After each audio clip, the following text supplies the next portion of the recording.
Vamos lá então. A história de Final Fantasy IX, a verdadeira essência existencialista humana do canal Só Mais Uma Quest. Não conheci o canal, vou me inscrever aqui, ativar o sininho de notificação, deixar o meu like para dar aquela fortalecida, né? Qualidade full e vamos embora, velho. Caralho, eu falei um embora, né? Final Fantasy IX, considerado o jogo mais clássico e representativo às origens da franquia pelos fãs.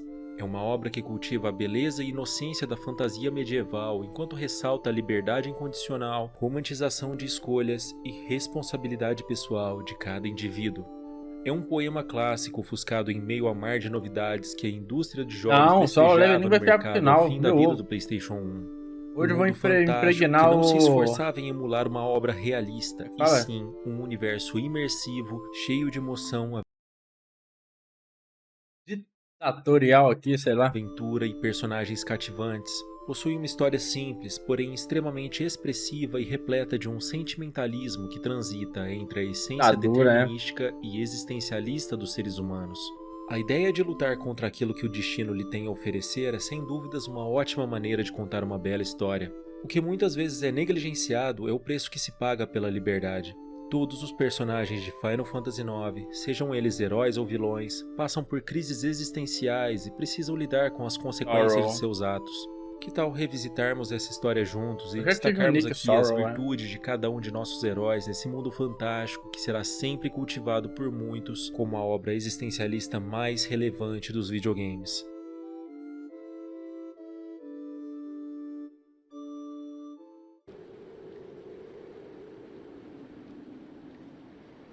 Exatamente.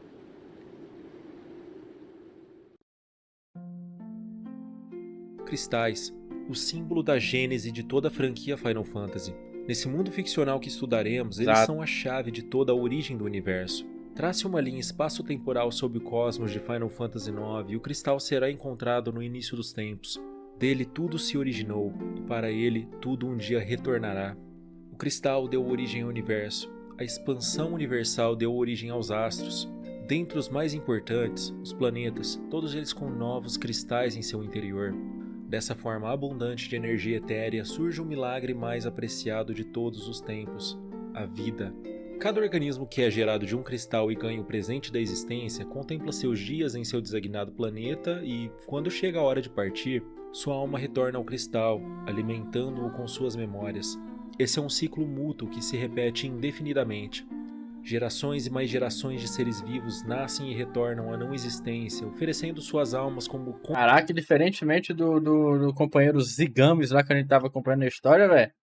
Aqui ele já começa filosofando, velho. Esse é um ciclo mútuo que se repete indefinidamente. Gerações e mais gerações de seres vivos nascem e retornam à não existência, oferecendo suas almas como combustível para perpetuar a corrente. Como trocas energéticas nunca são perfeitas, com o passar dos anos, um cristal vai enfraquecendo e eventualmente perde o seu brilho. É nesse momento que o combustível se acaba e temos a morte de um planeta, levando consigo todas as almas e memórias contidas em seu cristal. Em algum lugar do universo, entretanto, os habitantes de um planeta denominado Terra desafiaram as leis físicas universais para fraudar esse ciclo natural da existência.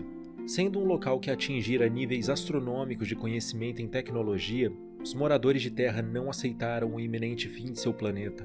Quando seu cristal começou a perder o brilho, um processo de fusão entre planetas foi aperfeiçoado. Aí, ó. Terra se tornaria um parasita de planetas jovens, absorvendo sua energia e fortalecendo o ciclo das almas de seu próprio cristal, enquanto elimina as almas indesejadas de seu hospedeiro. Dessa forma, a preservação da espécie seria mantida por toda a eternidade. Garland, um organismo mecânico imortal com a aparência de um homem idoso, foi criado para servir como guardião de Terra e realizar o procedimento de fusão planetária sempre que necessário. Durante milênios, esse plano se mostrou infalível e a sobrevida de Terra foi garantida, preservando toda a história, cultura e conhecimento daquele povo.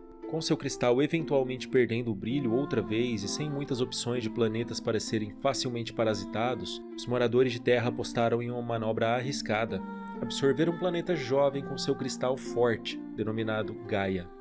Durante o processo de assimilação, Gaia lutou contra sua própria extinção e não deixou que Terra o absorvesse. O processo falho resultou em uma confusa mistura de ambos planetas, cuja superfície foi mantida como Gaia, com terra contida em seu interior. Algumas localizações de terra, como o castelo de Ibsen, imergiram a Gaia no processo. Gaia era muito forte para se deixar ser absorvida assim, mas Terra lutaria com muita determinação para ganhar essa disputa e evitar sua própria destruição. Os habitantes de Terra resolveram deixar os planos totalmente nas mãos de Garland e puseram-se em um estado de coma induzido, dormindo indefinidamente até o dia em que Terra se tornaria a vencedora desse conflito de parasitologia cósmica. Caralho, que doideira, velho. E agora a Terra que a gente conhece é a fusão dos dois.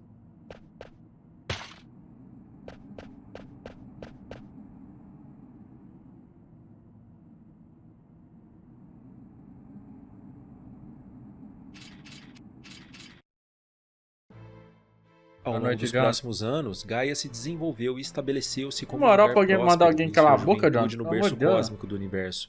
O lugar veio a se tornar o lar de espécies variadas, como humanos, chocobos, muggles e várias outras raças híbridas de animais, além de uma flora demasiadamente diversificada. Garland deu seus primeiros passos no jogo da sobrevivência. Quando as almas de terra despertassem, seus corpos provavelmente não estariam em boas condições. Logo, novos receptáculos foram criados. Eles ficaram conhecidos como genomes. Além disso, Garland precisava enfraquecer o cristal de Gaia para que o processo de fusão fosse finalizado. Assim, ele moveu a árvore Ifa para Gaia, plantando-a em sua superfície. Seu objetivo era parasitar as almas de Gaia, interrompendo o fluxo presente em seu cristal. A estrutura da árvore Ifa permitiu que ela penetrasse de forma tão profunda no planeta que alcançou o cristal em seu núcleo. Dentro da árvore, um ser conhecido como Soul Cage trabalhava. Uma de suas funções era possibilitar a criação de desvios à rota natural das almas, onde elas começaram a ser sugadas por Ifa e destruídas ao invés de retornar ao ciclo. As almas destruídas possuíam um resíduo em forma de névoa, que era então expelida pela árvore. Aquela névoa possuía propriedades tóxicas e despertava desejos sombrios naqueles que entravam em seu contato, eventualmente transformando indivíduos em monstros. Para fugir da névoa, que se concentrava nos locais de baixa altitude, as populações começaram a se concentrar nas cidades mais elevadas, como Lindblum, Alexandria e Treno. A névoa não retornava ao cristal e dessa forma enfraquecia-o pouco a pouco. Ao mesmo tempo, Soul Cage também conduzia as almas dos moradores de terra de volta à vida, retomando seu ciclo anteriormente interrompido. Desse modo, lentamente as almas de Gaia eram destruídas, sendo lentamente repostas por almas de terra. Era apenas questão de tempo para que as condições perfeitas para que o processo de absorção de Gaia por terra fosse efetivamente concluído. Com o passar dos anos, a ganância humana catalisada pelos efeitos manipulativos da névoa foi a protagonista de grandes expedições de domínio territorialista por centros urbanos de destaque. Alexandria, Burmecia e Lindblum começaram a expandir seus territórios e eventualmente entraram em conflito entre si, trazendo a guerra para aquele planeta outrora pacífico. Humanoides conhecidos como Summoners, que possuem como principais características a presença de um pequeno chifre em suas testas e o poder mágico de controlar entidades divinas, os Eidolons, decidiram intervir no conflito para tentar acabar com aquela guerra. Através de suas preces, o gigante Alexander foi evocado. Seus poderes estavam acima do controle dos Summoners, o que apenas agravou a situação. Dessa forma, os Summoners decidiram aprisionar Alexander em um cristal, quebrando-o posteriormente em 4 pedras para evitar que sua aparição acontecesse novamente na história. Como forma de punição por este ato, os Summoners se retiraram daquele continente e começaram uma vida nova em uma vila denominada Maiden Sari, levando consigo um dos fragmentos de Alexander. Os outros 3 ficaram no continente da névoa e eventualmente se espalharam pelos reinos, um em Cleira, outro em... Que deve fazer aqui... Eu entendi porque esse aqui é considerado como uma volta dos Final Fantasy clássico, né, velho? Porque aqui isso aqui claramente é uma referência aos 4 cristais elementais, né, velho? E o último fragmento ficou em posse da família real de Alexandria.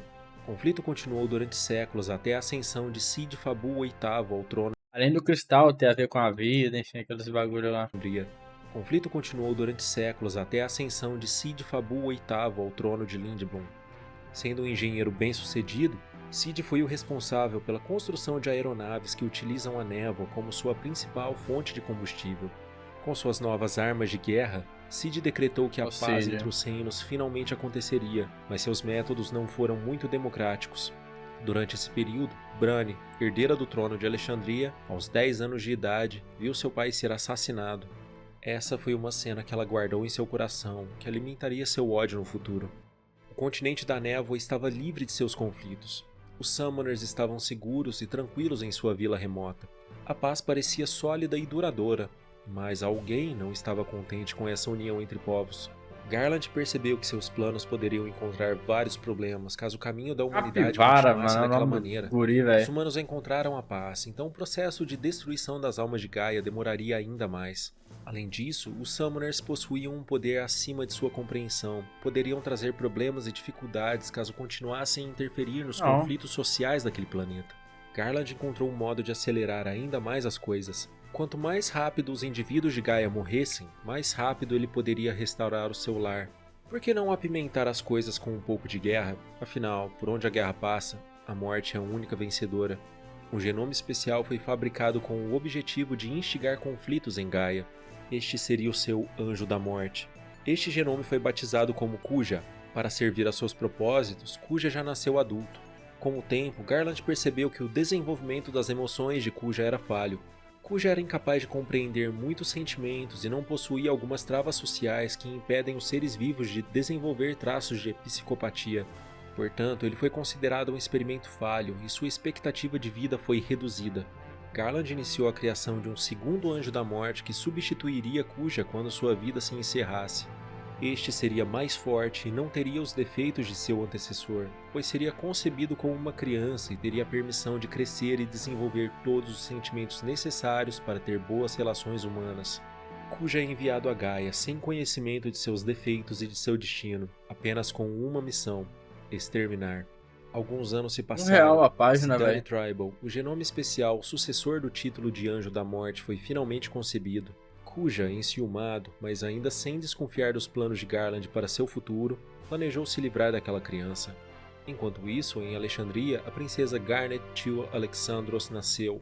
A pequena Sara também nasceu nesse mesmo período em Maiden-Sari.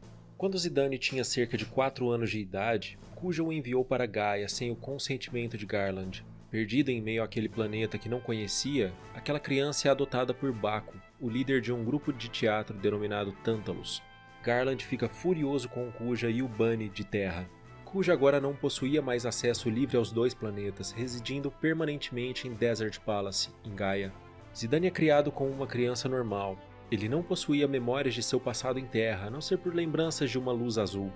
Sua aparência humanoide o ajudava a se disfarçar em meio ao público. Ele possuía uma cauda de macaco, sim, mas estamos em um mundo com hipopótamos e pombos antropomorfizados. Uma cauda é facilmente aceitável, né? Nos anos seguintes, Garland determinou que Kuja destruísse Maiden-Sari, exterminando todos os Summoners da face de Gaia. Naquela noite, a aeronave Invincible sobrevoou Maiden-Sari e desferiu raios mortais ao local, aniquilando aqueles indivíduos quase que em sua totalidade. A jovem Jane, em meio à tempestade que se formava, pôs-se a navegar em alto mar para levar sua filha Sarah a um local seguro, para longe daquela tragédia. Eventualmente, as duas chegaram aos portos de Alexandria. Jane morreu antes que pudesse ser socorrida, mas deixou Sarah aos cuidados do estudioso Dr. Todd. Levada ao castelo, notou-se que a pequena infante possuía semelhanças incríveis com a recém-falecida princesa Garnet, além do mesmo tamanho e possível idade. Sarah teve seu chifre removido, recebeu o nome de Garnet e foi criada como substituta da princesa, sem quaisquer menções às suas origens durante os próximos anos. Sarah, ou melhor, a nova princesa Garnet, não foi a única sobrevivente do ataque a Maiden-Sari. Com a vila em pedaços, alguns poucos sobreviventes conseguiram levar o legado dos Summoners adiante de forma lenta e árdua. Kuja não entendia o porquê dos Summoners despertarem tanto o interesse de Garland, mas resolveu dar uma atenção especial aos poderes mágicos que essa sociedade possuía. Garland era seu mestre, sendo muito mais poderoso, mas quem sabe com uma pequena ajuda do Eidolon Alexander, Kuja poderia conquistar sua liberdade e provar-se superior a Garland. E assim, Kuja iniciou secretamente um plano para desafiar as ordens de seu próprio criador. Garland, ao mesmo tempo, imaginando que havia perdido Zidane, resolveu criar um terceiro Anjo da Morte, Mikoto. E nesse momento da história temos Garland, Kuja, Cid IX e Brane como protagonistas dos eventos da próxima década. cada um deles desenvolvendo suas estratégias, planejando cuidadosamente seus movimentos, exercendo sua influência entre muitos povos para conquistar seus objetivos. É o E Bahamut. assim, os heróis de Final Fantasy IX crescem e começam sua jornada sem qualquer lucidez aos acontecimentos que moldaram o início de suas vidas até esse momento.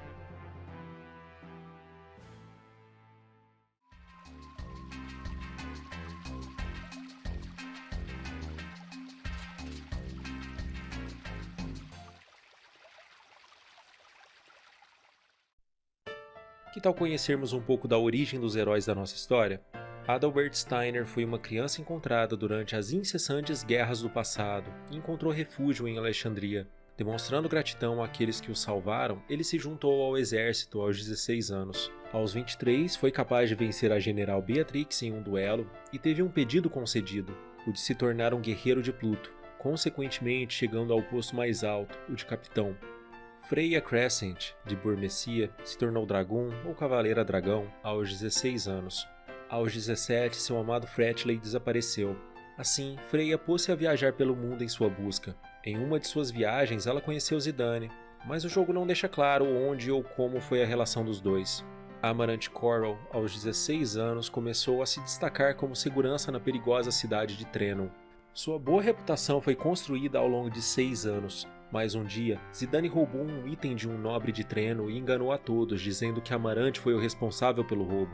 Infelizmente, os moradores da cidade acreditaram em suas palavras e desde então Amarant foi perseguido como criminoso.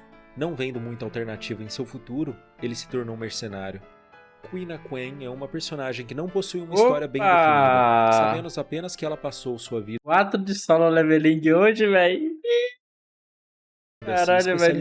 Ainda bem que eu resolvi beber hoje na segunda, velho. Sabemos apenas que ela passou sua vida se especializando em experiências gastronômicas e que foi contratada para ser chefe de cozinha durante as festividades do aniversário de 16 anos da princesa de Alexandria. Em sua nova vida em Alexandria, Garnet Tio Alexandros XVII cresceu sob a tutela do Dr. Tot. Com ele, Garnet aprendeu sobre ciência, literatura, etiqueta, história. Aos 10 anos de idade, ela perdeu seu pai. Durante o funeral do rei em Alexandria, Garnet conheceu Cid IX, regente de Lindblom, e os dois criaram laços fortes o suficiente para que Garnet o chamasse de tio. Após a morte do rei, Branne se comportava de uma maneira estranha, e Garnet passou os próximos anos observando sua mãe. Aiko Carroll nasceu em Maidensari anos após o ataque da Invincible. Restando poucos moradores na vila, sendo que todos os adultos já estavam debilitados, as preces dos Summoners dão origem a novas entidades divinas. Suas preces pedem que um Eidolon venha até aquela nova criança, protegendo-a e tornando-se seu amigo. Madin, então, aparece e toma a forma de um Moogle chamado Mog. Esse se tornou responsável eu não lembro o nome por não, proteger velho. Aiko Mog, né? por toda a sua vida. Não demorou para que seus pais morressem, deixando Aiko aos cuidados de seu avô, o último adulto sobrevivente de Maidensari. O ancião, contudo, não conseguiu sobreviver por muito mais tempo, e Aiko se tornou a última Summoner da vila, apenas na companhia dos Muggles. Zidane cresceu em meio ao grupo de teatro Tantalus. Seu pai adotivo e seus irmãos eram mais uma espécie de bando de ladrões que utilizavam todos os tipos de truques e golpes para sobreviver. Quando Zidane tinha 13 anos, ele resolveu viajar pelo mundo para tentar encontrar algo sobre seu passado. Sua busca durou cerca de 2 anos e foi mal sucedida, mas deixou algo positivo para Zidane. Ele concluiu que nosso verdadeiro lar é onde nosso coração se encontra. Assim, ele voltou para o Tantalus na companhia de sua família adotiva. Enquanto isso, Kuja colocava em prática seu novo plano de criar novas formas de vida. Cara, eu vi tava vendo um podcast dos rapazes ali, velho, de games, e eles falaram uma coisa que é verdade, velho. Não tem coisa mais genérica em videogame hoje do que crie seu personagem. Saudade de quando os jogos tinham já um personagem estabelecido, tipo o Capivara aí, né, velho? E a gente acompanha a história do Capivara. E não a história do crie seu personagem. Vida derivadas da névoa presente naquele continente, os magos negros, que seriam então utilizados como soldados de guerra. Encontrando-se secretamente com a rainha Branne, Kuja plantou em sua cabeça a ideia de realizar novas conquistas, obter poder e expandir seus territórios. Branne se encantou com todo o potencial que os magos negros poderiam ter e contratou os serviços de Kuja. Bran também soube que poderia extrair os Eidolons de Garnet quando ela completasse 16 anos. Entendi. E pôs seus... Mas qual é a lógica disso? A gente deveria acompanhar a história do Zidane, né, velho? Não a gente escolher um nome pra um personagem, sendo que o personagem já tem um nome, tá ligado? Soube que poderia extrair os Eidolons de Garnet quando ela completasse 16 anos e pôs seus capangas para iniciar os preparativos. Dr. Tot foi dispensado em seguida. Assim, na vila de Dali, iniciou-se a produção dos Magos Negros. O protótipo foi um mago pequeno que caiu de uma embarcação durante o transporte, ficando perdido em uma floresta perto de Treno. Quan, um membro da Sociedade dos Ku, encontrou o mago e o levou para casa. Sua esperança é que ele crescesse para que pudesse ser devorado. Enquanto isso, o pequeno mago recebeu o nome de Vivi Ornetier. Ele não percebeu as verdadeiras intenções de Quan, enxergando-o como seu avô adotivo. 6 meses passaram, mas Vivi não dava sinais de crescimento. Quan morreu e deixou Vivi sozinho no mundo. Ele se dirigiu para a cidade de Treno e lá ganhou um ingresso para assistir uma peça de teatro em Alexandria, que celebraria o 16º aniversário da Princesa Garnet. O ingresso, infelizmente, era falso, como previsto, pois Treno era uma cidade cheia de golpistas e vigaristas de todo tipo. Enquanto isso, em Lindblum, Cid estava preocupado com o bem-estar de Garnet devido às mudanças do comportamento de Bran e contratou Baco para raptá-la e trazê-la a Lindblum. Para isso, os atores aproveitaram o tempo de festividades em Alexandria e foram com a sua luxuosa embarcação Prima Vista executar o plano de Cid. É nesse momento que os eventos do jogo começam.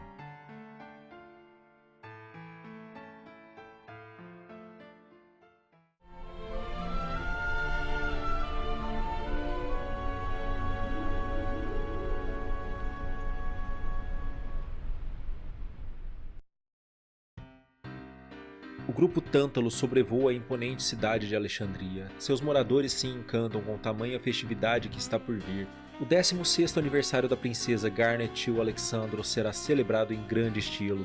A única que parece não estar animada com a situação é a própria princesa, que está sempre com um olhar de preocupação. Ela está decidida a fugir de casa sem o consentimento de sua mãe para tentar se tornar uma figura pacificadora em meio à guerra que havia começado. Enquanto isso, os atores de Tântalos orquestram o sequestro de Garnet, sem saber que esse também era o desejo dela. Pequeno Vivi chega à cidade para assistir à famosa peça Eu Quero Ser o Seu Canário, apenas para descobrir que viajou durante dias com um ingresso falso, na esperança de ter um pouco de entretenimento na famosa Alexandria. Mesmo assim, ao lado do garoto rato Puck, Vivi entra clandestinamente nos arredores do castelo para assistir à apresentação. Zidane é encarregado da tarefa de raptar a princesa.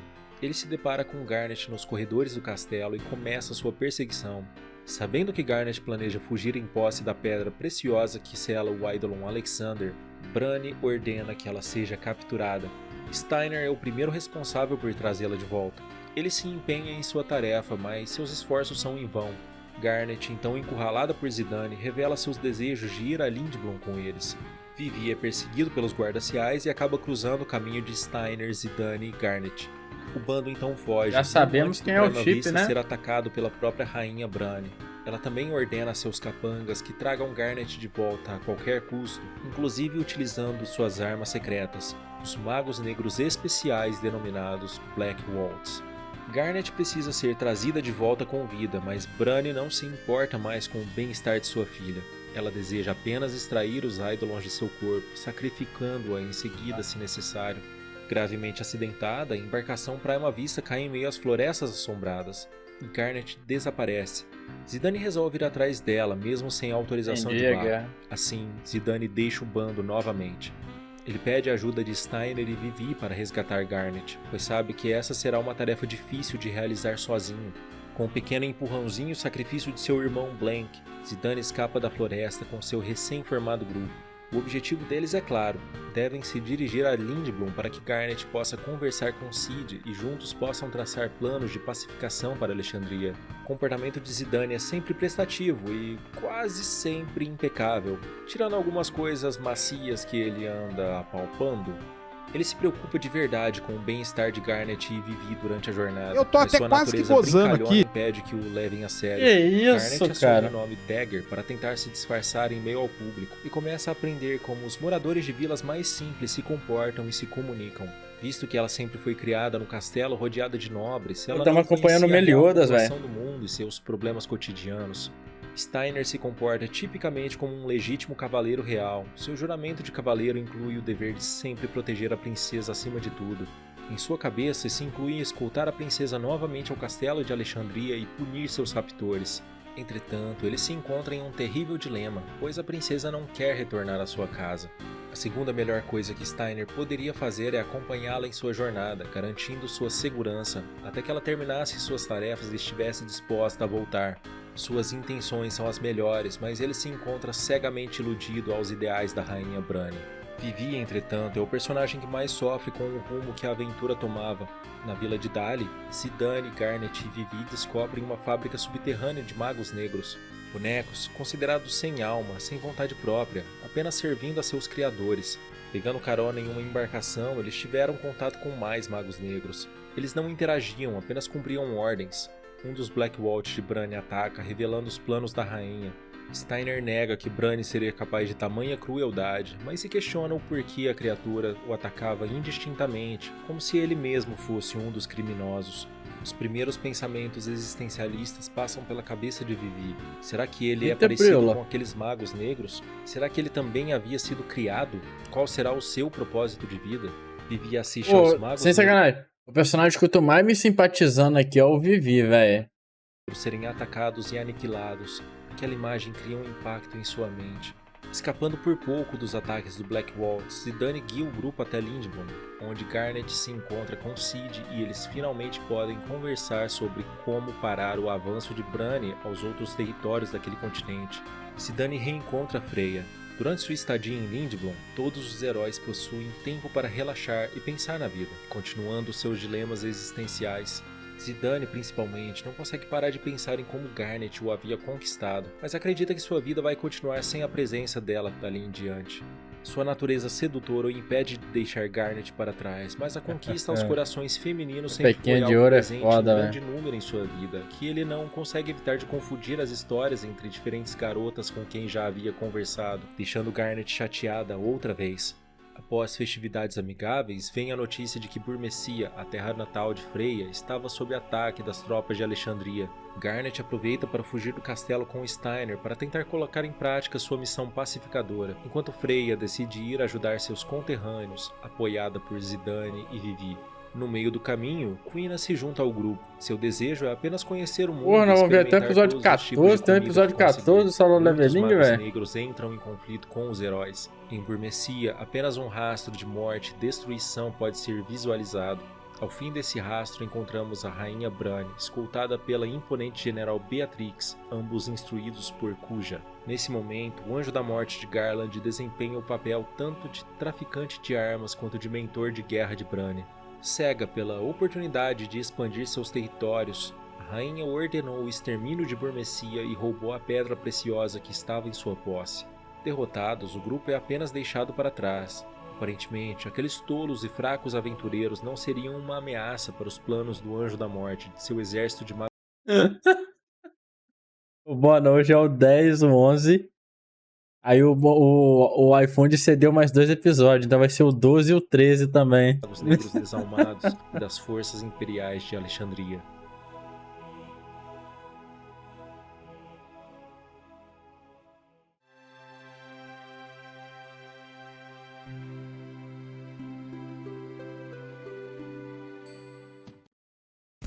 Agora separados do restante do grupo, Dagger e Steiner se dirigem a Alexandria como viajantes convencionais, sem chamar a atenção da população. Vamos começar com o Soul Eater. No caminho encontram Marcos, que revela que está indo a treino para encontrar uma poção conhecida como Super Soft, que será utilizada para resgatar seu irmão Blank de sua prisão de pedra na Floresta Amaldiçoada. A cabeça de Dagger está confusa em relação aos seus sentimentos com Zidane. Ela tem sentimentos por ele, mas desaprova o modo como ele a enxerga de uma forma infantil. O Blackwalt 3 reaparece para uma revanche, mas é derrotado novamente. Após a batalha, Marcos e Dagger especulam sobre a carnificina realizada em Burmecia pelas mãos dos magos negros. Steiner ainda está em negação, mas Dagger sabe quem é responsável. Dagger sente-se em uma dívida com o grupo Tântalos pelos seus esforços para salvá-la no passado e resolve ajudar Marcos em sua busca pelo Super Soft. Marcos reconhece o quanto Dagger vem amadurecendo com sua jornada. Chegando em Treno, Dagger reconhece um certo homem na plateia da casa de leilões, mas ignora-o por enquanto. Kuja comemora os passos de Dagger, percebendo que todas as peças de seu jogo estão se movendo conforme desejado. O grupo se encontra com Baco em uma taverna, de onde se dirigem para a casa do morador que guarda o Supersoft em seu acervo. Durante o trajeto, tanto Dagger quanto Steiner refletem sobre suas ações que estarão por vir. Steiner se questiona sobre estar acompanhando criminosos. Segundo seu código de honra, isso seria uma barbaridade. Mas ele segue fazendo esses atos ilícitos por um fim maior, o de proteger a princesa com sua vida. Enquanto isso, Dagger reflete novamente sobre como possui uma dívida com Blank e como, em sua cabeça, Zidane é o culpado por tudo que vem acontecendo. Seus sentimentos, entretanto, não são sinceros. Ela apenas deseja que Zidane a veja como alguém madura e forte. Dr. Totti encontra-os na cena do crime e os acoberta. Ele entrega o Supersoft para Marcus e recorda suas boas lembranças com Dagger. Ele também revela aos aventureiros uma rota entre Treno e Alexandria, proporcionando que eles cheguem a seu destino rapidamente. Chegando no castelo, entretanto, eles são capturados. Enquanto isso, em Burmecia, Zidane, Freya, Vivi e Quina juntam o restante de sua força para seguir em frente. Seguindo a lógica da conquista, o próximo alvo seria Cleira. Eles seguem para a cidade, mas são incapazes de impedir os ataques das tropas de Alexandria. O cavaleiro Fetley aparece para ajudar na defesa de Cleira. Para a felicidade de Freya, seu amado estava de volta após tanto tempo perdido. Para o seu desespero, ele teve amnésia e não a reconhece. O sentimento no peito de Freya é desconcertante. Perder sua terra natal e seu amado ao mesmo tempo é algo inimaginável. O ataque a Cleira é bem sucedido. Beatrix aparece novamente, rouba a joia da alma de Alexander, derrota novamente o grupo e foge para a aeronave da rainha. Já chegamos no episódio... Perdão, pausar aqui. Chegamos nos episódios 13 e 14 de Soul Eater, hein? Cujos donos é o Bonaparte. Derrota novamente o grupo e foge para a aeronave da rainha. O grupo a segue a tempo de observar a destruição de Cleira pelos poderes do Eidolon recém-adquirido, Odin. Nesse momento, Bran havia se tornado uma pessoa totalmente cega pelo poder. Beatrix começa a se questionar sobre o posicionamento de sua rainha. Com a captura da princesa Garnet, Bran volta a seu castelo e ordena a execução de sua própria filha. Steiner e Marcus fogem de sua prisão a tempo de se reencontrar com Zidane, Freya e Vivi. Eles seguem ao resgate de Dagger e chegam a tempo de evitar uma tragédia, mas não o suficiente para escapar de Bran. Beatrix e Steiner finalmente entendem a gravidade dos atos da rainha e precisam fazer uma escolha: manter a lealdade de cavaleiros acima de tudo e continuar servindo a rainha, ou trair a governante soberana da nação para proteger a princesa e se posicionarem contra a guerra abusiva que Bran travava. Nesse momento, os cavaleiros mais honrados de Alexandria escolheram lutar pelo bem-estar da princesa e tornaram-se traidores aos olhos de Bran. O grupo foge pelos calabouços mais obscuros de Alexandria, para longe daquele conflito, prezando pela própria sobrevivência. A rainha ordena que seu exército de magos negros derrote a todos os fugitivos, mas ela pessoalmente possui afazeres mais importantes. Zidane, Vivi e Dagger fogem, enquanto Beatrix, Freya e Steiner defendem o caminho para que a fuga possa ocorrer. Lembrei do nada, eu lembrei do Alucard aqui agora, esse negócio de servir a princesa, mano. O Alucard, pelo que eu me lembro, velho, faz muito tempo que eu vi Hell's, então me corrija aí. Ele serve aquela família ali, né, velho? É porque ele tem uma mestra, né? Só que não é ela que já criou o vínculo com ele. Ele já serve aquela família já há gerações, né? E é só a ela, né? Que ele serve. Não importa se for outra pessoa, é só ela. Freya e Steiner defendem o caminho para que a fuga possa ocorrer. Mercenários são contratados por Bran para executar Dagger e trazer sua joia de volta a Alexandria. A fuga de Zidane e seus companheiros não sai exatamente como esperado. Dagger passa por provações e consegue um novo Eidolon. Em seguida, o grupo chega aos arredores de Lindblum, por onde conseguem ver a destruição de sua cidade pelas mãos de Bran. Agora todas as nações mais poderosas daquele continente estavam a seus pés.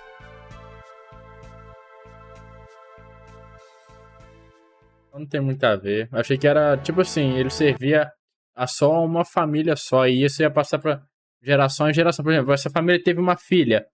Aí agora o novo mestre dele, o mestre, né, é o filho dessa família, tá ligado? Eu achei que era isso. Então se vir uma outra família e derrotar ela lá, num duelo, sei lá, aí ele serve a outra pessoa agora? A pessoa que derrotou? Após Lindblom ser totalmente destruída e tomada por tropas de Alexandria, o grupo de refugiados se encontra com Cid, que revela que Bran possui contatos com um traficante de armas. Em sua inocência, Dagger imagina que sua mãe apenas age dessa maneira pela influência desse homem, e eles decidem ir atrás de seu paradeiro. Para isso, é necessário chegar ao continente vizinho. A existência desse novo continente é uma surpresa para o grupo. As aeronaves construídas até aquele momento somente voavam por onde houvesse névoa. Como não há névoa nesse outro continente, seu acesso se tornava remoto.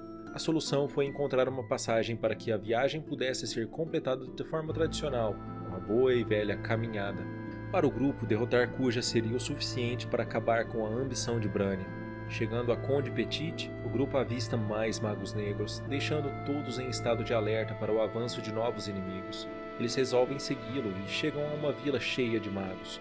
Ao passar um dia todo em contato com esses magos, eles descobrem que a vila foi construída por aqueles que fugiram das aeronaves de Alexandria.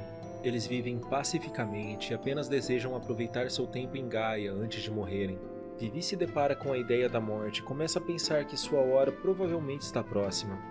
Além disso, ele finalmente encontra um lugar que poderia chamar de lar. Talvez essa seria a chance de se sentir em casa pela primeira vez. Zidane e Dagger aproveitam para conversar e estreitar seus laços um pouco. Zidane conta sua experiência quando mais jovem, quando saiu em busca de seus pais biológicos e como descobriu o verdadeiro significado de lar, ao lado de Baco. Vivi se depara com o tema da morte mais uma vez. Os magos geralmente morrem após um ano de sua criação, mas os relatos de um dos magos dizem que o medo da morte é superado pela alegria de estar vivo com seus companheiros.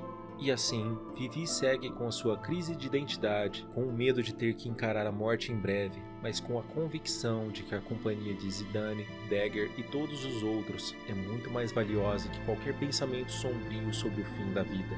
Para continuar a jornada, é permitido apenas que a passagem para o outro lado de Conde Petit seja feita por casais unidos em matrimônio. Logo, temos o casamento forjado entre Vivi e Quina. Sim, isso mesmo, Vivi e Quina se tornam um casal. Assim como Zidane e Dagger, que estão mais próximos, mas ainda não entendem seus sentimentos completamente. A garota Aiko é encontrada durante a passagem. Ela mora apenas na companhia dos Muggles na cidade vizinha, Meidensari. A revelação de que ela possui os mesmos poderes mágicos de Dagger é um choque para o grupo. Com a presença de Aiko, o grupo conhece um pouco mais sobre a cultura e história dos Summoners. Aiko fica extremamente feliz de estar na companhia de outros humanos. Para uma garota que cresceu praticamente em solidão, mesmo tentando parecer durona durante todo o tempo, ter amigos novamente era algo extremamente especial e reconfortante. Zidane quer ir à árvore Ifa e pede a ajuda de Aiko. Ela se mostra relutante, pois há um Eidolon que foi selado por lá após um resultado falho, assim como aconteceu com Alexander. A noite cai, Vivi ouve os conselhos de Zidane mais uma vez. Zidane fala sobre seu estilo de vida, que escolheu levar uma vida protegendo aqueles que estão ao seu lado. No dia seguinte, Aiko decide ir com o grupo e eles vão à árvore Ifa. Aiko rompe o selo do local. Eles sobem por toda a árvore e depois descem pelo seu interior.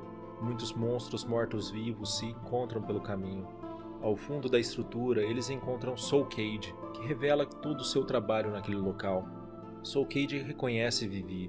Refere-se a ele como uma simples marionete criada por Kuja, assim como todos os outros magos negros, produtos de resíduo de névoa das almas daqueles condenados a não voltar ao cristal de Gaia. Uma batalha inevitável. Após derrotar Soul Cage, a névoa cessa no continente onde Alexandria se encontra. O grupo volta a Meidensari, onde descobrem que a joia de Aiko foi roubada. A mercenária Lani está por trás disso. Após fazer Aiko de refém, Lani é confrontada por Amarante. Segundo ele, não há honra em suas atitudes. Amarante então luta com Zidane, uma luta que ele esperava por anos. Com sua derrota, Amarante não consegue entender por que Zidane o deixa vivo. A joia de Aiko é devolvida. Dagger e Zidane têm a chance de conversar a sós novamente e trocar experiências de vida.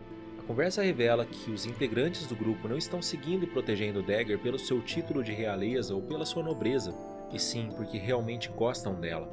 Além disso, todos estão fazendo aquilo que acham que é correto.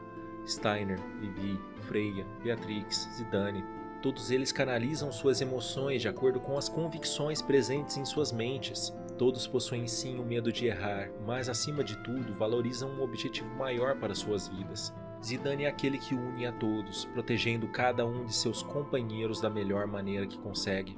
Dagger por um instante se lembra de seu passado, do ataque a Maidan Sari 10 anos atrás, de sua mãe biológica protegendo-a da tempestade, de que aquela foi sua casa um dia. Para entender melhor a atitude de seu rival, Amarante decide que seguirá a viagem com Zidane e seu grupo. Aiko também os acompanha, pois agora entende que, sabendo que Dagger era de Maidan Sari, havia ganhado uma nova família. Voltando à árvore Ifa, o grupo confronta Kuja, que revela que sua participação na guerra era de mero espectador.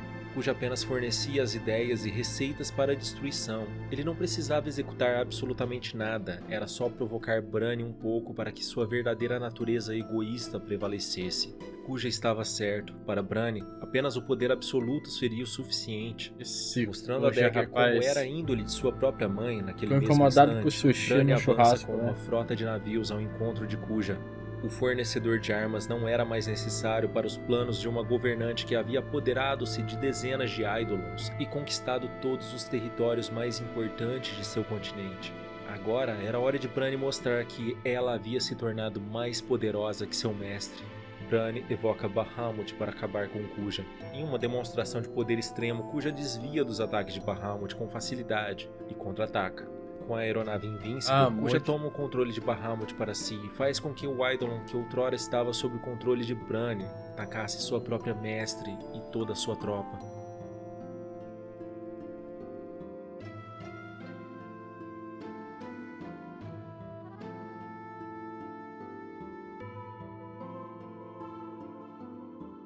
Caralho, F. Após o fim do conflito, Brani é avistada sem vida no litoral. Aqui ela é mais uma vez que Vivi se depara com a morte. Brani era uma pessoa desprezível. A sua morte foi muitas vezes desejada. Todos sabiam que aquele momento traria paz mundial. Aquele deveria ser um momento de celebração. Vivi pessoalmente desejou a morte de Brani. Mas, por algum motivo, Vivi não conseguiu se alegrar, pois Dagger estava sofrendo. Ela chorava pela perda da mãe. Embora cruel e impiedosa, embora todo o sofrimento que tenha trazido para tantas pessoas, Dagger ainda a amava. Em seus últimos momentos, Brani tenta se desculpar com sua filha, mas sabe que sua redenção está fora de alcance.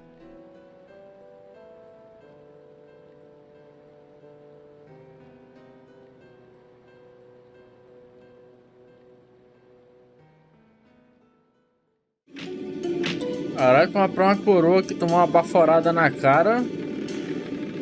Que aguentou, hein? O funeral da rainha acontece. Dagger deve assumir o papel da nova rainha de Alexandria. Com isso, seus dilemas aumentam. A vida de rainha carrega responsabilidades que ela não está pronta para assumir, mas ela deve continuar nessa estrada de Com qualquer certeza jeito. é a cara da O Brani, grupo se velho. separa eventualmente. Cada um segue sua antiga vida da melhor maneira que encontra, mas todos se mantêm em Alexandria para as festividades da coroação da nova rainha. Zidane sofre em silêncio para evitar problemas. Ele estava apaixonado por ninguém menos que a futura herdeira do trono. Seus galanteios baratos, outrora trocados por garçonetes em tavernas e balconistas de hotel, não funcionariam com membros da nobreza. A lacuna do status social entre Zidane e Garnet impossibilitava qualquer abordagem. Agora que em seu coração havia espaço para apenas uma mulher, ela havia se tornado intocável. Apesar de todos os dilemas, de todas as mágoas sendo afogadas nesse meio tempo, os vilões seguem com seus planos. Kuja ataca Alexandria com Bahamut, na esperança que Dagger evoque Alexander para defender o seu reino. E assim o plano acontece. Dagger e Aiko juntas manifestam seus poderes e evocam Alexander, o mais poderoso dos Eidolons já vistos pela humanidade. Alexander derrota Bahamut, mas esse era exatamente o que Kuja havia planejado. Com Alexander exposto, a aeronave Invincible estava a postos para capturá-lo. Garland, contudo, decide que aquela é a hora de intervir nos planos de seu anjo da morte. Alexander era poderoso demais para ficar em suas mãos.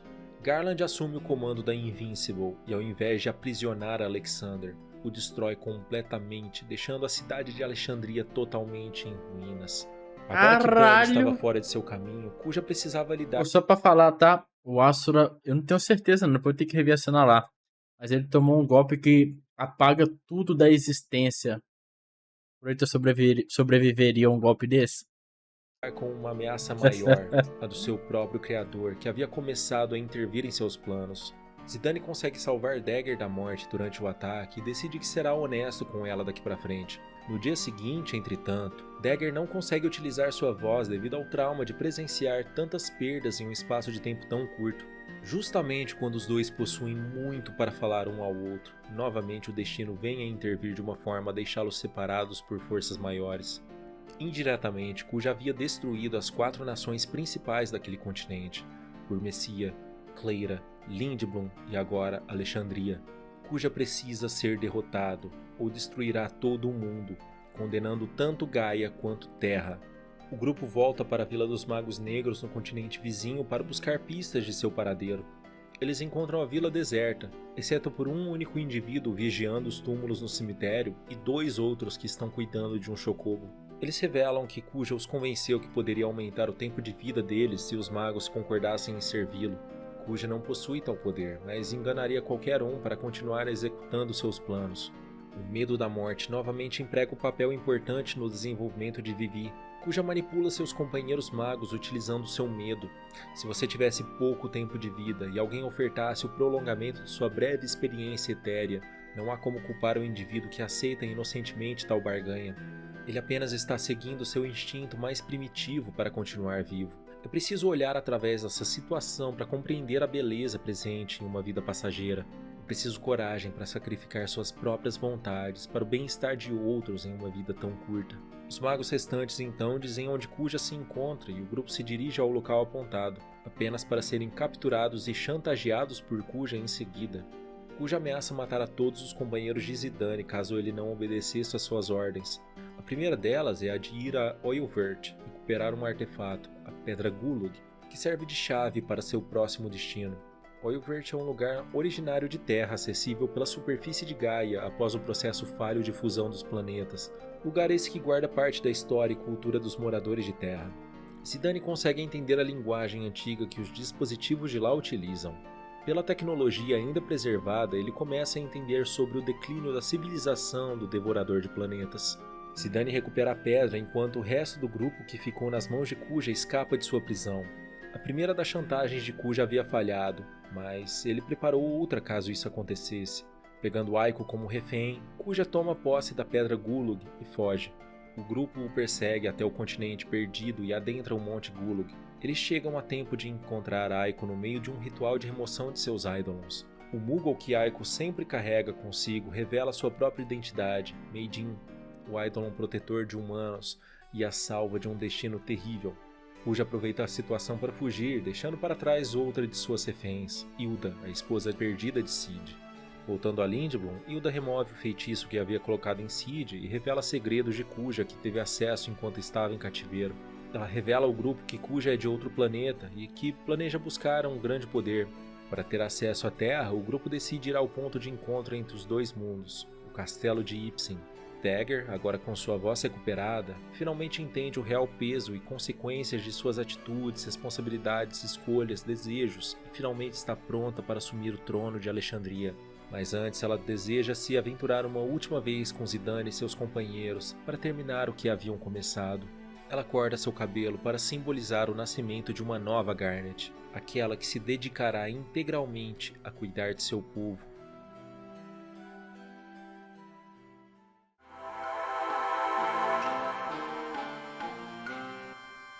Capivara.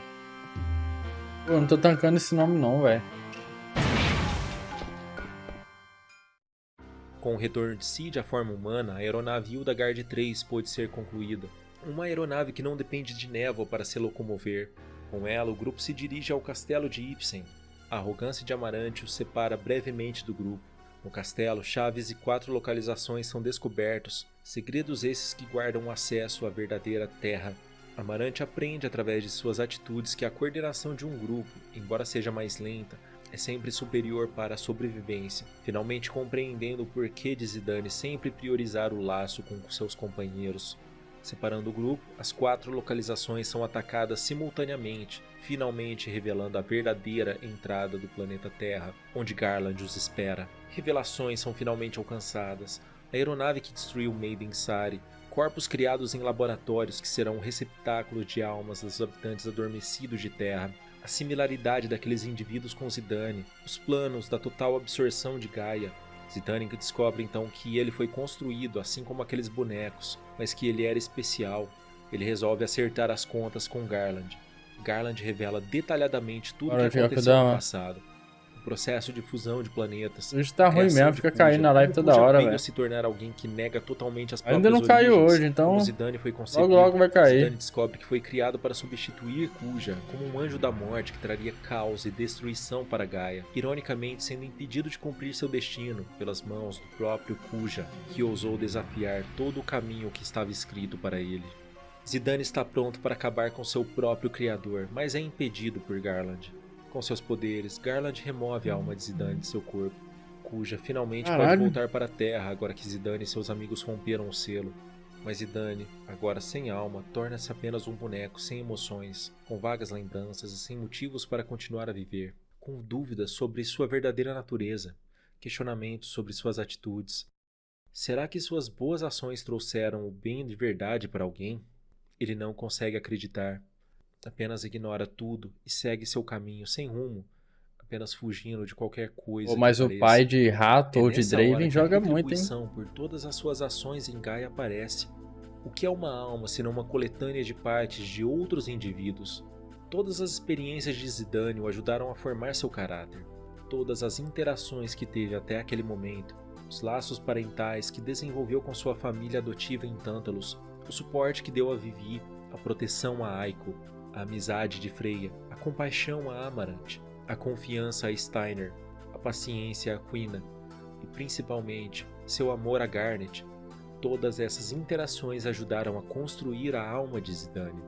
Assim, a alma de todos eles carrega também um pedaço de Zidane consigo. Com a alma de Zidane em pedaços, nesse momento, são seus amigos que o apoiam e mostram quem ele realmente é. Zidane não é o anjo da morte construído por Garland, como o vilão o fez pensar. Esse Zidane que os seus amigos conhecem é o verdadeiro. Final Fantasy é tipo... é isso mesmo, Final Fantasy é tipo um Fairy Tail, né, velho?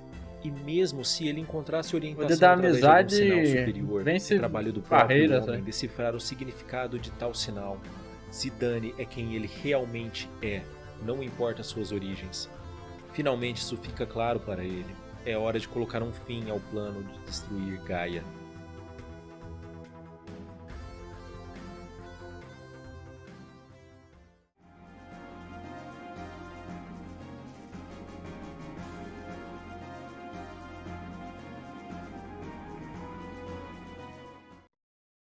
Garland é enfim confrontado. Seus planos não podem seguir em frente.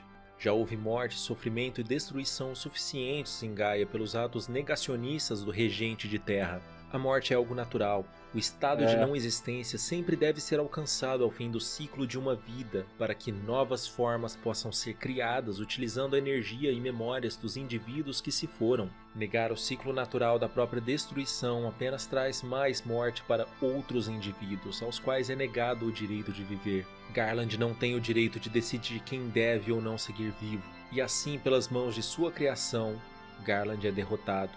Enquanto Zidane e Garland acertam as contas, Kuja aproveita para tomar conta novamente da aeronave Invincible e tem acesso a todas as almas que estavam sob o controle de Garland. Assimilando essas almas, Kuja se torna um novo ser extremamente poderoso. Finalmente seu plano de se tornar o ser mais imponente. Nós somos muito, agora é só dar uma olhada à penitência nele.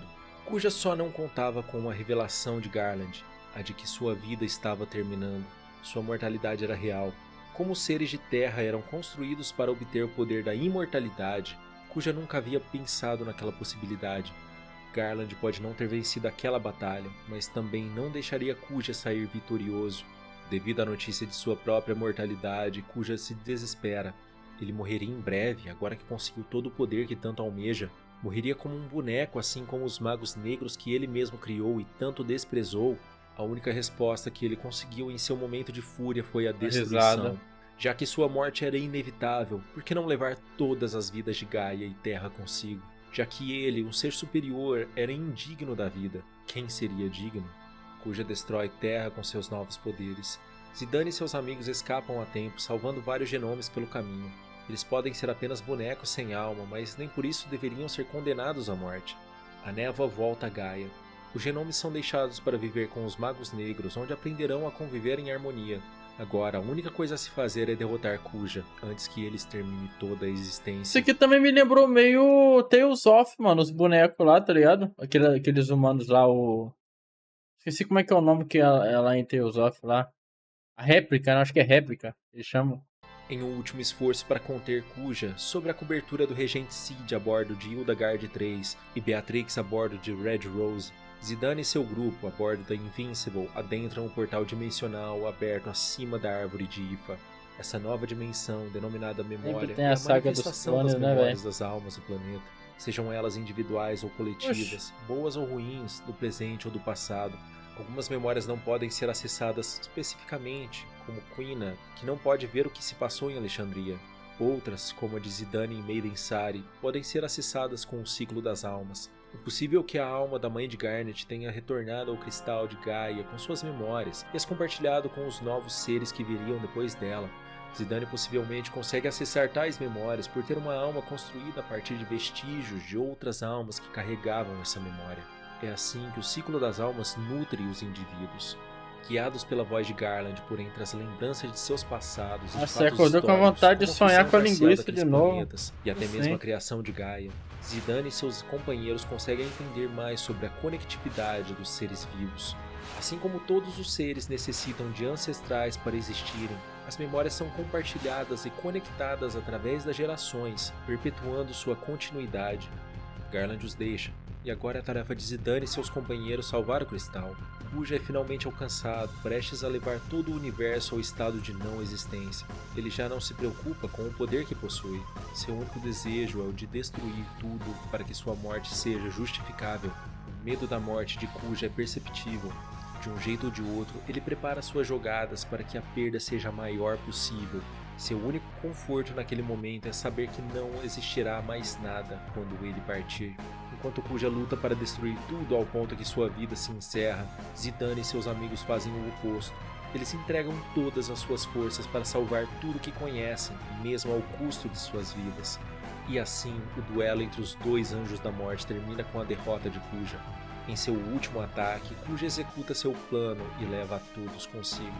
O fim realmente estava próximo.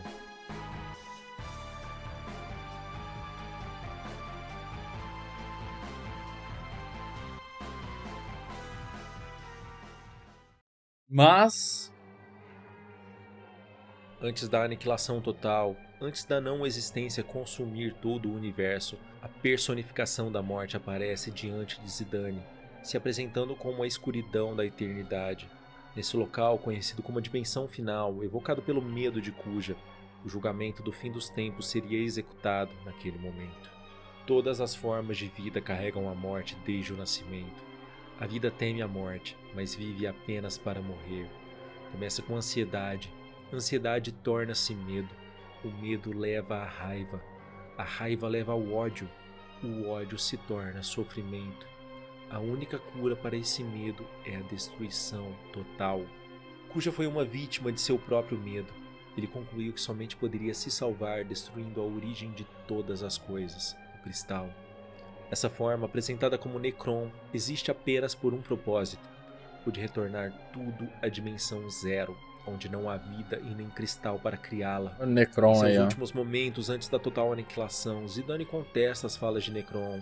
A dádiva da vida é superior ao desejo de acabar com o sofrimento ao custo da não existência. Enquanto tivermos escolha, devemos continuar escolhendo a vida. E assim a última O outro batalha cabo se ali parece inicia, estar dormindo, aquela que velho. realmente definirá o destino do universo.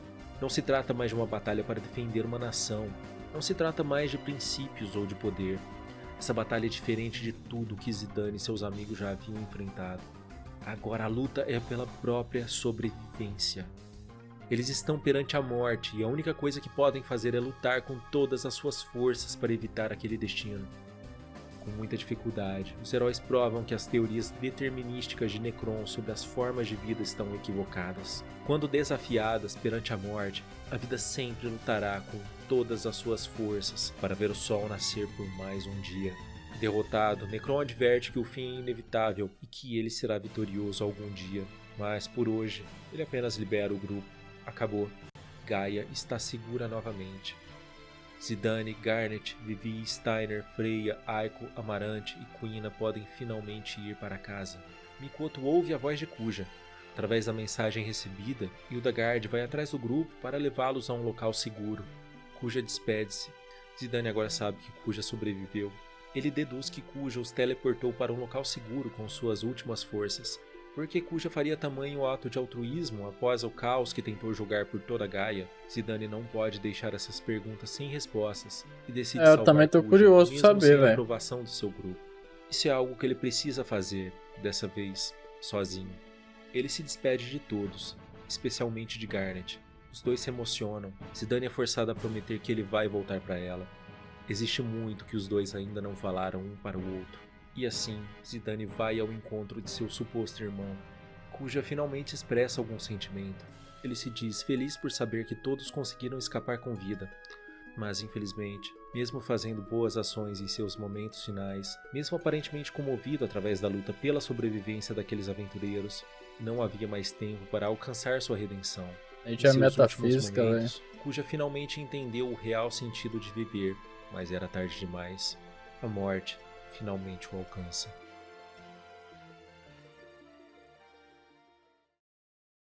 Kuja, o que você fez foi errado, mas você deu a todos nós uma coisa: esperança. Todos fomos criados por motivos errados, mas você desafiou nosso destino sozinho. Não queremos esquecer disso. Queremos que suas lembranças durem para sempre, para lembrar-nos que não fomos criados pelos motivos errados, que a nossa vida tem sentido. Nossos heróis continuam suas histórias. Vivi, infelizmente, teve sua curta vida interrompida, mas foi capaz de aproveitá-la ao máximo. Freya e Fretley estão juntos novamente, mesmo sem conseguir compartilhar que a nossa vida tem sentido. Nossos heróis continuam suas histórias. Vivi, infelizmente, teve sua curta vida interrompida, mas Como assim teve a sua curta vida interrompida? A Vivi morreu, mano? foi capaz de aproveitá-la ao máximo. Freya e Fretley estão Putz.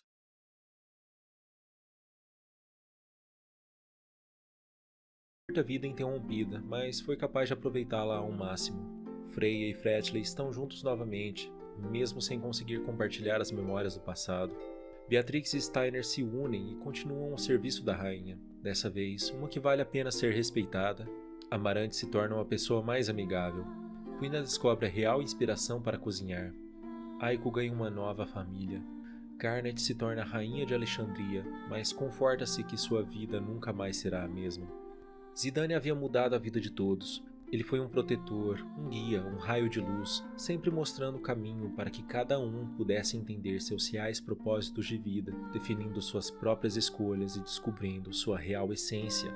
Afinal, para um existencialista, a existência precede a essência. Não é o que somos ao nascer que define o que nos tornaremos no futuro. E sim, cada escolha que um indivíduo faz constrói aquilo que ele se torna. E mesmo sendo pelos motivos errados, Kuja também demonstrou a verdade contida nessa filosofia e merece ser respeitado por isso. Aqui fica nosso eterno agradecimento aos ensinamentos de um dos mais altruístas heróis e um dos mais incompreendidos vilões da história. Portanto, lembre-se sempre que suas escolhas definem quem você é. Use esse conhecimento com responsabilidade. Nunca se esqueça de suas origens, mas não crie raízes a elas. Não deixe nenhuma nuvem ou tempestade te impedir. E lembre-se, esteja sempre pronto para ajudar aqueles que precisam de você. Muito obrigado por assistir essa análise até o final. Deixa seu comentário sobre sua experiência com o jogo. Também se inscreve aí no canal para não perder as próximas análises. Muito obrigado e até a próxima. Pô, muito bom, muito bom. Dito isso, nunca será Kefka, né, velho? Fazer o quê? Infelizmente, Final Fantasy só teve um vilão bom. Pô, bom demais, bom demais. Parabéns aí. Só mais uma quest, mano. Parabéns pelo vídeo, ficou incrível. Final Fantasy IX, considerado o jogo mais clássico e representativo às origens da franquia pelos fãs, é uma obra que cultiva a beleza e inocência da fantasia medieval enquanto ressalta a liberdade incondicional romantização de escolhas e responsabilidade pessoal de cada indivíduo. É um poema clássico ofuscado em meio ao mar de novidades que a indústria de jogos despejava no mercado ao fim da vida do PlayStation 1. Um mundo fantástico que não se esforçava em emular uma obra realista, e sim um universo imersivo, cheio de emoção, aventura, personagens cativantes. Possui uma história simples, porém extremamente expressiva, repleta de um sentimentalismo que transita entre a essência determinística e existencialista dos seres humanos. A ideia de lutar contra aquilo que o destino lhe tem a oferecer é, sem dúvidas, uma ótima maneira de contar uma bela história. O que muitas vezes é negligenciado é o preço que se paga pela liberdade. Todos os personagens de Final Fantasy IX, sejam eles heróis ou vilões, passam por crises existenciais e precisam lidar com as consequências de seus atos. Muito bom, velho. Bom demais aí. Parabéns, só mais uma quest, né, velho? Trouxe todo esse lado filosófico da parada e deixou muito imersivo, mano. Ficou muito bom. Sensacional. Na verdade, o Kefka também não é maligno, só por ser. É mesmo, velho. Sabia não. Eu até tenho vontade de lamber alguma coisa, velho. Muito bom, muito bom.